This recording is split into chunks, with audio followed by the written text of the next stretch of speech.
Muy buenas tardes a todos los asistentes a este cuarto Congreso Nacional de la Asociación Colombiana de Infectología Clínica, el Congreso de Virología. Este año se ha organizado un simposio especial para hacer un abordaje sobre las consecuencias de las infecciones virales. Y para ello tenemos la compañía de conferencistas internacionales y nacionales que gentilmente han aceptado nuestra invitación. Para este simposio vamos a presidirlo con el doctor Iván Rodríguez, quien le invito a que me acompañe, se presente y quien nos va a explicar la dinámica del simposio. Doctora Elsa, muchas gracias. Bienvenidos a todos. En estas 2 horas entonces vamos a estar hablando de complicaciones y de afectación por virus. Mi nombre es Iván Rodríguez, como lo mencionó la doctora, soy infectólogo en Medellín, Hospital San Vicente Fundación.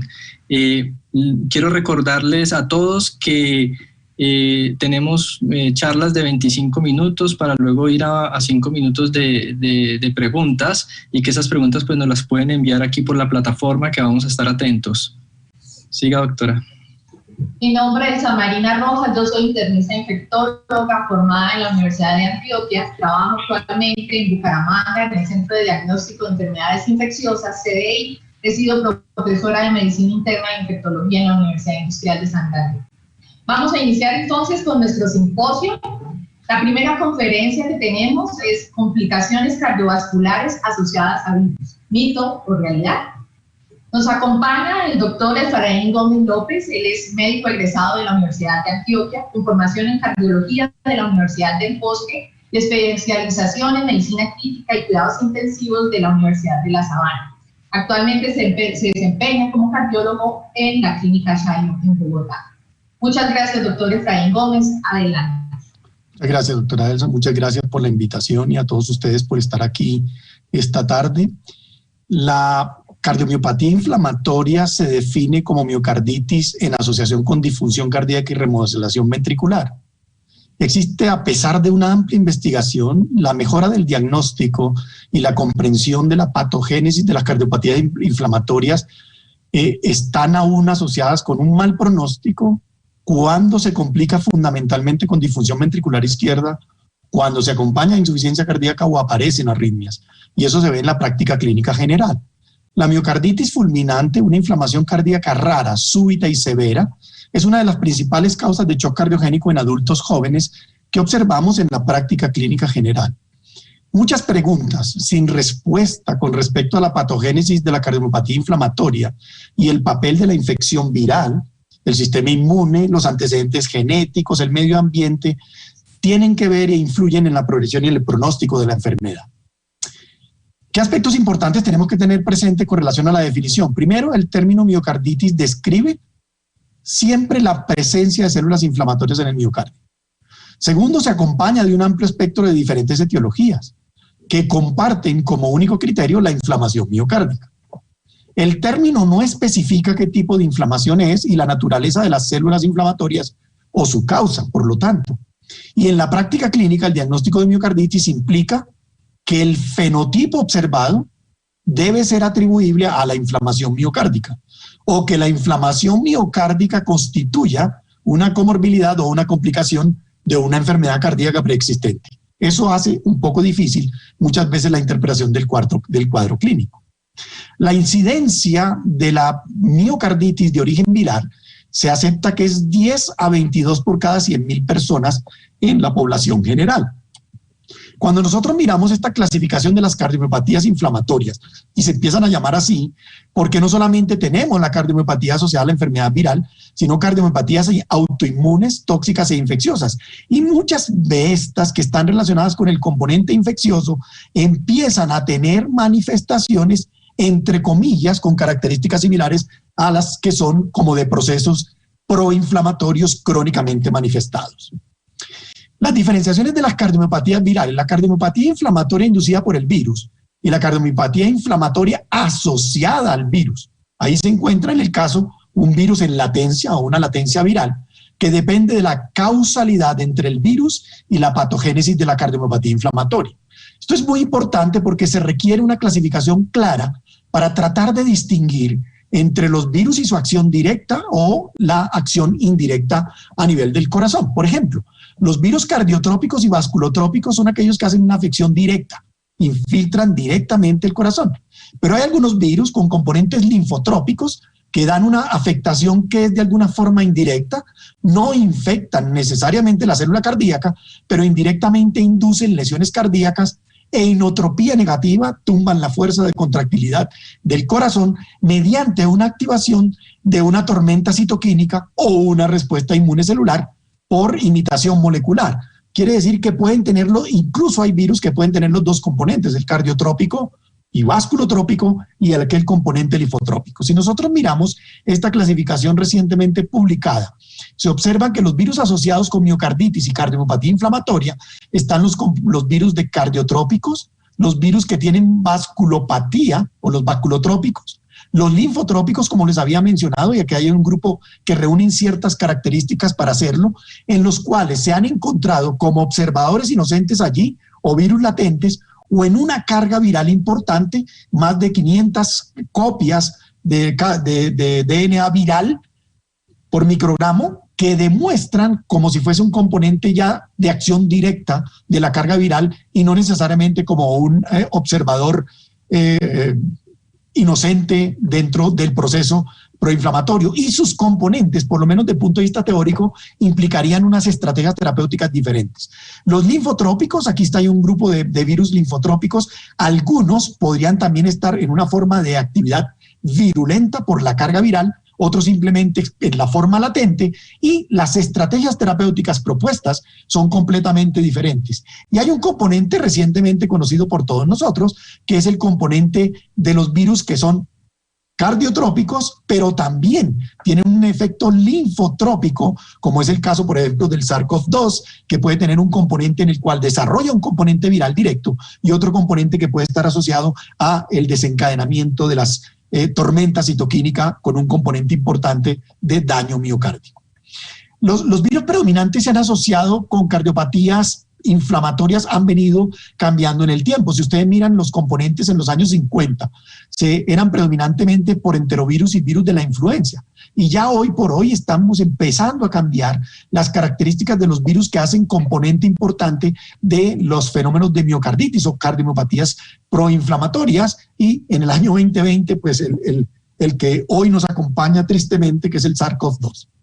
Estas son las asociaciones a cardiomiopatía inflamatoria, como han venido cambiando en el tiempo. Primero fueron un componente muy importante de enterovirus y después empezaron a aparecer componentes de proinflamación o de miocarditis asociadas a virus que están más relacionadas con virus, no miocarditis, no enterovirus. Cuando miramos la patogénesis, la evolución de la miocarditis aguda, encontramos que la primera fase de la infección es la viremia, que es seguida por una lisis cardiomiocítica directa. Esa lisis de cardiomiocítica directa activa también la respuesta inmune innata. Esta respuesta corresponde o comprende una gran cantidad de células killer, de interferón, de óxido nítrico, y algunas son identificadas por esas denominadas células que son las presentadoras de los antígenos. Entonces estas son fagocitadas por las partículas virales y no solamente las partículas virales son fagocitadas, sino también son fagocitadas algunas proteínas cardíacas liberadas, y todo esto se hace una migración directa hacia los ganglios linfáticos regionales.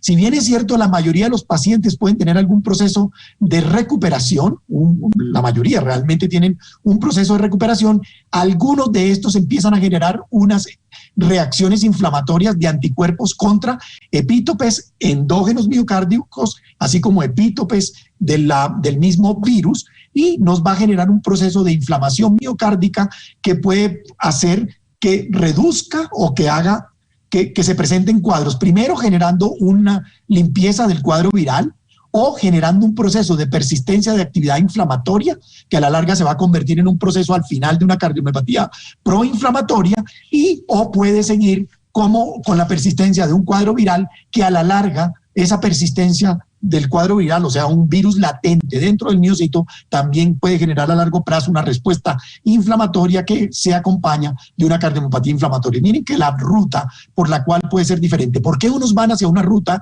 y otros van hacia otra ruta? Son muchas preguntas por contestar que hoy por hoy se están en fase de importante investigación. Las causas más importantes de miocarditis, y si miramos, por ejemplo, el componente, por ejemplo, el asociado al Coxsackie B3 en su patogénesis, miremos que hay muchos de los componentes que de alguna forma pueden tener un efecto directo sobre el miocardio, generando actividad de miocarditis inflamatoria, pero hay muchas otras también que son componentes no inflamatorios. Pero cuando miramos las principales causas de miocarditis, con énfasis en lo que tiene que ver con la patogénesis del Coxsackie virus B3, encontramos un aspecto muy interesante. La miocarditis puede ser inducida por varios agentes infecciosos, como vimos, pero la infección por el Coxsackie B3 en modelos experimentales se manifiesta primero con una fase infecciosa viral, que es muy importante, esta fase infecciosa que puede estar alrededor de 14 a 18 días, y en esas cepas sensibles de esos ratones experimentales se manifiesta esta fase infecciosa y no dura mucho más de 18 días, lo cual se produce una mortalidad de unos animales infectados y otros pueden llegar a un proceso completo de curación. Además de la necrosis y la apoptosis de los cardiomiocitos que se genera directamente por el compromiso viral de la fase infecciosa, aparece un marcado proceso inflamatorio. Este marcado proceso inflamatorio empieza a cobrar una gran relevancia en la fase posterior a los 18 días del proceso infeccioso y viene a presentarse, y esta fase infecciosa es aportada fundamentalmente por las células inmunes innatas y adaptativas del músculo cardíaco, pero estos infiltrados van disminuyendo progresivamente en el tiempo, en las 3 semanas que siguen después de la infección. A medida que los modelos experimentales de animales pasan a través del proceso de miocarditis aguda, la inflamación va disminuyendo y comienza un proceso denominado de curación, ocurriendo en asociación con algunos eventos que denominamos de remodelación cardíaca. ¿Por qué? Porque hay muerte celular que empieza a ser reemplazada por fibrosis, hay depósitos de colágeno, hay hipertrofia de la pared ventricular izquierda y empieza a aparecer en algunos casos curación completa o algún grado de disfunción ventricular, y algunos progresan en forma tardía, por lo menos después de los 18 días, a una cardiopatía dilatada.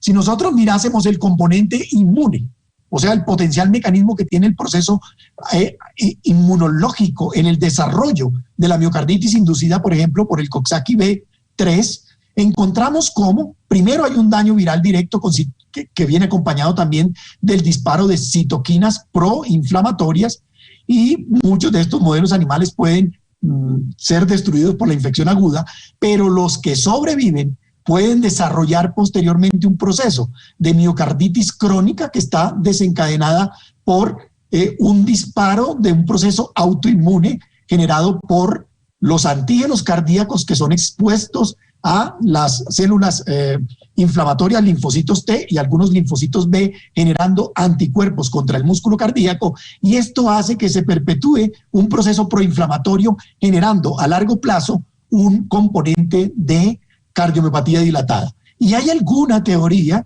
no se tiene muy claro, de algunos virus latentes, que está aquí en punteado, que podrían teóricamente presentar algún proceso de reactivación y generar una especie de círculo vicioso en el cual hay reactivación de la enfermedad, daño miocárdico directo y el proceso proinflamatorio activo nuevamente. Hay un disparo muy importante de anticuerpos antivirales y anticuerpos contra algunos de los antígenos cardíacos que hacen también, que si bien es cierto, liberan o eliminan la presencia de la infección, también tienen un componente importante que se relaciona con la perpetuación del compromiso hemodinámico. ¿Cuáles son los aspectos fisiopatológicos asociados, por ejemplo, al compromiso miocárdico del SARS-CoV-2?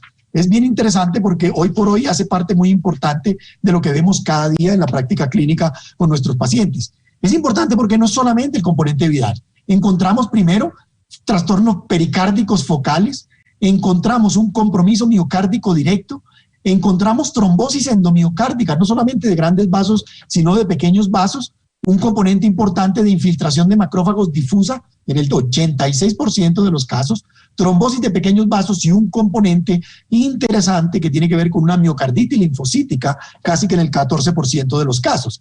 Y si nosotros mirásemos las causas de la injuria miocárdica en un paciente adulto de cualquier tipo, ya sea directa o indirectamente, observen ustedes que por el compromiso pulmonar puede haber un compromiso asociado a isquemia miocárdica por una relación anormal de aporte-consumo, un proceso de trombosis, un proceso de compromiso miocárdico directo y un proceso, en algunos casos, aunque es incomún, de la cardiomiopatía por estrés, que también la encontramos en forma importante asociada a estos pacientes.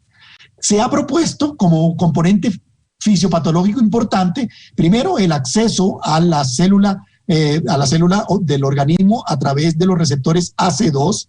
Eso hace que se frenen los gránulos de estrés que inhibirían el proceso de desarrollo fundamental del antígeno viral.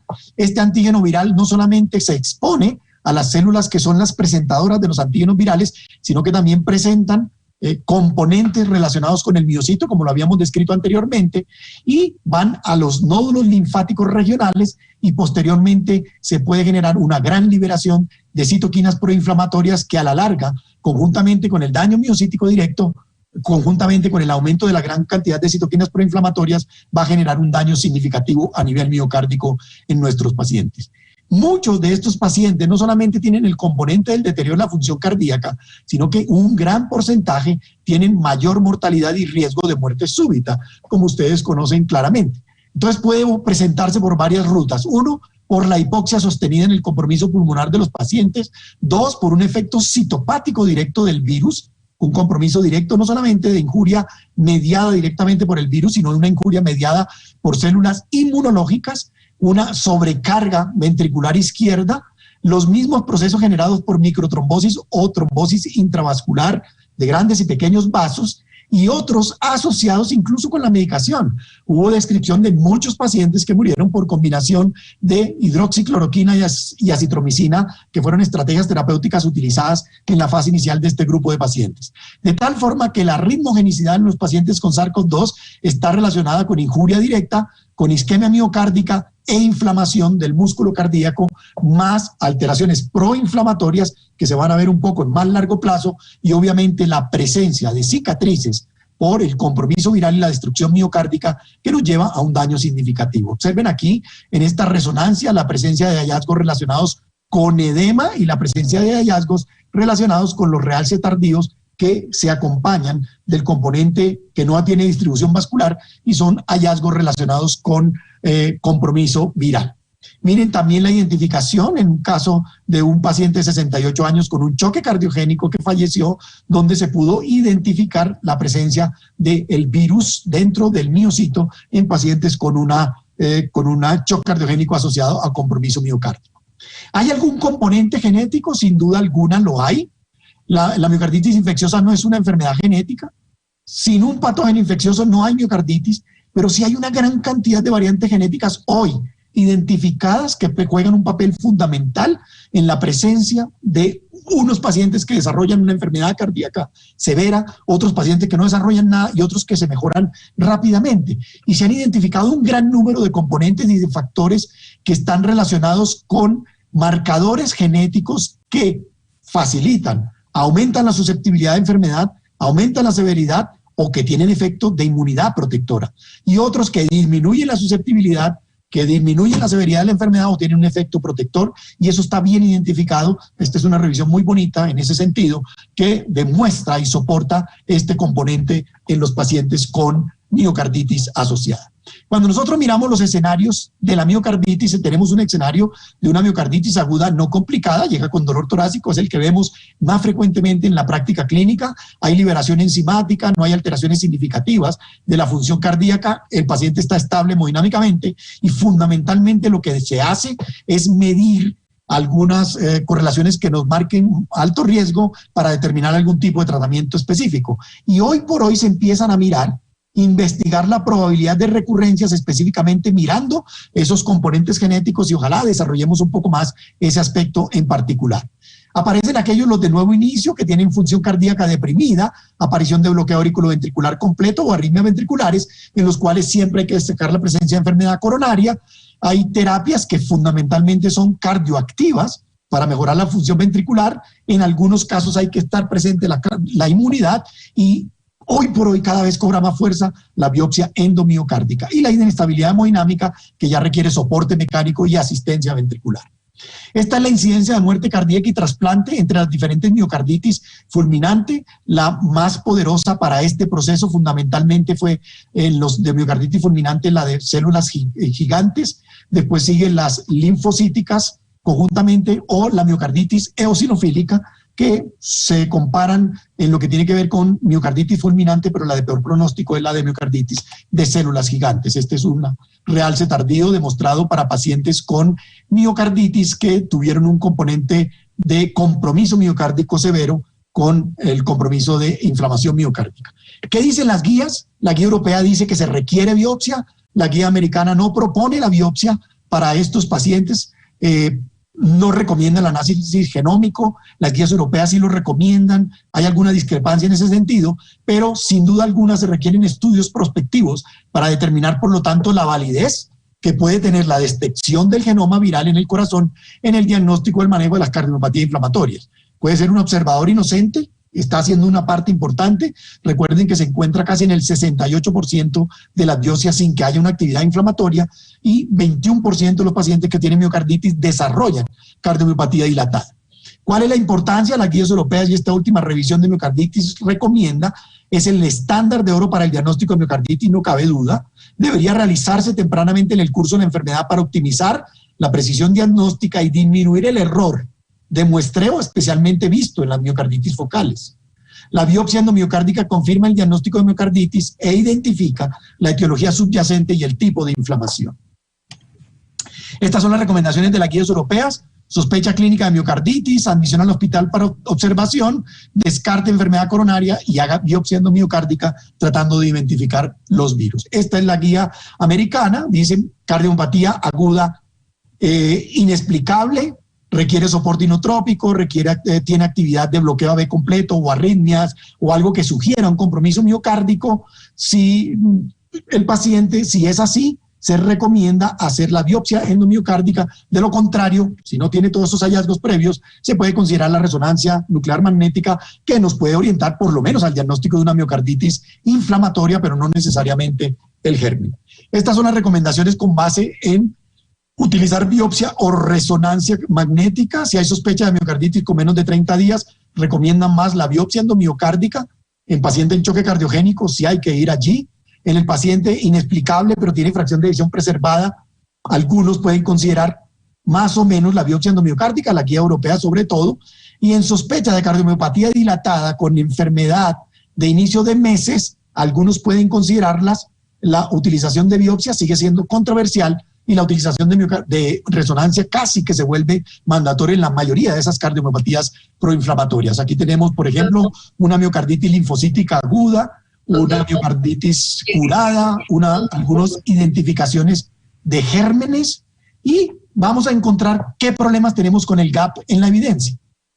Inflamación negativa, virus negativo; inflamación positiva, virus negativo; inflamación negativa, virus positivo; inflamación positiva y virus positivo. Esto puede ser una posmiocarditis, cardiomiopatía dilatada. Esto puede ser una miocarditis linfocítica activa, que ya ha pasado la infección viral y simplemente generó el proceso inflamatorio. Esto puede ser una latencia de un virus, y esto puede ser un virus activo con una miocarditis activa. Y todos requieren tratamiento para falla cardíaca, y si el paciente está clínicamente inestable y no responde a la terapia médica convencional, si no hay etiología específica y no hay terapia evidente, se tendría que estar pensando en hacer otro tipo de estrategia de avanzada para la falla cardíaca. Pero en este cuadro específico, con inflamación positiva y virus positivo, empiezan a plantearse las preguntas sobre: ¿le servirá la terapia antiviral? Y muchas veces se hace empírica. ¿Le servirá la inmunomodulación? ¿Le servirá el tratamiento, si la biopsia muestra o no una gran cantidad de copia viral? ¿Le servirá un tratamiento antiviral? ¿Le sirve la terapia inmunosupresora o inmunosupresora más la terapia antiviral? Todas estas son incógnitas que hoy por hoy aún tenemos en el manejo de los pacientes con miocardiopatía de tipo viral. En conclusión, el término miocarditis describe la presencia de células inflamatorias en el miocardio, se acompaña de un amplio espectro de diferentes etiologías que comparten como único criterio la presencia de inflamación miocárdica. La cardiomiopatía inflamatoria se define como miocarditis en asociación con disfunción cardíaca y remodelación miocárdica. Muchas preguntas siguen sin respuesta con respecto a la patogénesis de la cardiomiopatía inflamatoria, el papel de la infección viral, el sistema inmune, los antecedentes genéticos del huésped, el papel que influye el medio ambiente en la progresión y en el pronóstico de la enfermedad, y muy especialmente con el tratamiento en cada una de las fases de la enfermedad. No tenemos claramente identificado, y muchas de las cosas que se hacen tienen algún componente de empirismo. En la intervención de los pacientes con miocarditis, lo que se fundamenta en gran medida es el soporte hemodinámico, y lo demás son estrategias terapéuticas que tienen todavía déficits en el soporte de la evidencia sólida que nos permitan seguir estimulando esta estrategia terapéutica. Muchísimas gracias. Doctor Gómez, muchísimas gracias por su presentación, muy integral. Doctor Gómez, tenemos 2 minutos para una pregunta, no llegó del público, pero la tengo de mi parte. En su experiencia o lo que se ha observado con los pacientes con COVID, esas posibles presentaciones de miocarditis ocurren desde el punto de vista clínico simultáneo con la presentación, digamos, de procesos neumónicos. ¿Cuánto tiempo o qué se espera que puedan ocurrir y cuánto tiempo uno debería vigilarlo después de lo que se ha clasificado como un caso recuperado? Sí, es una excelente pregunta, Elsa. Lo que clásicamente vemos es que el paciente tiene otros compromisos. Eso es una realidad. Los hemos encontrado generalmente con compromiso respiratorio.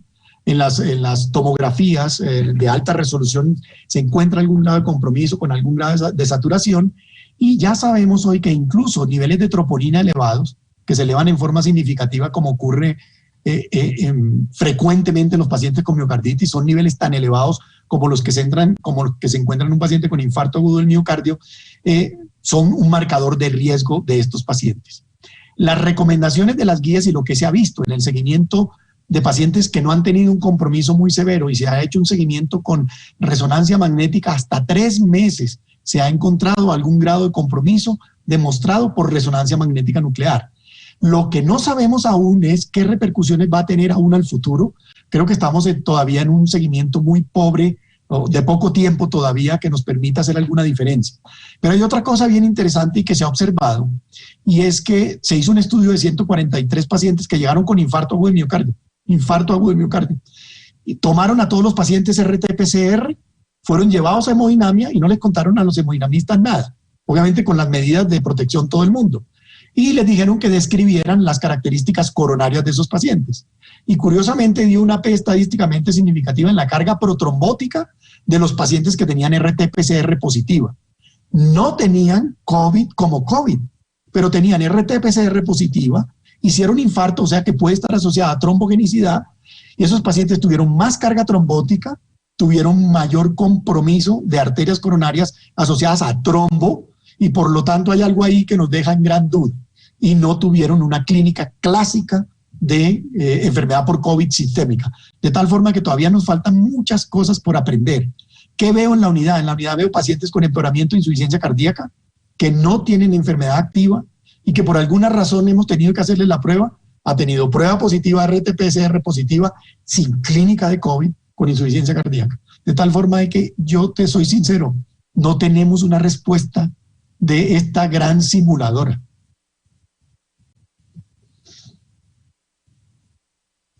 Tienes el micrófono cerrado, Elsa. Muchas gracias, doctor, por su respuesta, por haber aceptado nuestra invitación. A usted, gracias. Bueno, ahora continuamos. El doctor Iván Rodríguez va a presentar nuestra siguiente conferencista. Muchas gracias. Muchas gracias.